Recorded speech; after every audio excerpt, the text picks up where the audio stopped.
10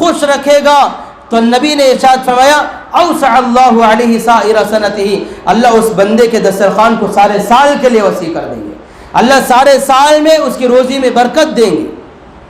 اتنی بڑی فضیلت 10 محرم کے اللہ کے نبی نے ارشاد فرمایا۔ اس لیے ہمیں چاہیے کہ ہم خاص پورے مہینے کا خیال رکھیں ایک تو، اور دوسرا بطور خاص 10 تاریخ کا خیال رکھیں، کیونکہ قرآن میں بھی فضیلت ہے اور احادیث میں بھی فضیلت اللہ کے نبی نے ارشاد فرمائی، اور ایک ایک حدیث میں نہیں، کئی حدیثوں میں اللہ کے نبی نے فضیلت بیان فرمائی۔ اس لیے 10 محرم کا بھی خیال رکھیں۔ اور باقی رہی بات اس کے اندر بدعات کیا ہوتی ہیں، خرافات کیا ہوتی ہیں، ان سب کے بارے میں تفصیل سے انشاءاللہ اگلی جمعہ کھل کر ہمارے سامنے بات آئے گی۔ اسی لیے اللہ نے قرآن میں فرمایا فَلَا تَظْلِمُوا فِيهِنَّ أَنفُسَكُمْ، اس مہینوں کے اندر بطور خاص اپنے آپ پر ظلم نہ کرو، گناہ نہ کیا کرو، زیادتی نہ کیا کرو۔ اس لیے ہمیں چاہیے کہ ہم ان مہینوں کا خیال رکھیں۔ ایک اور بات، روزے رکھنا ہے 10 محرم کو، 10 محرم کے 10ویں تاریخ کے ایک روزے کی فضیلت یہ ہو گئی۔ حدیث میں آیا ہے اللہ کے نبی نے ارشاد فرمایا صومو، اے صحابہ روزہ رکھو 10 محرم الحرام کو۔ کس خوشی میں؟ اس خوشی میں کہ اللہ پاک نے 10 محرم الحرام کو حضرت موسیٰ علی نبینا علیہ السلام کو فرعون کے لشکر سے نجات دی تھی، فرعون کے لشکر سے 10 محرم کو نجات دی تھی، اس کی خوشی میں روزہ رکھو۔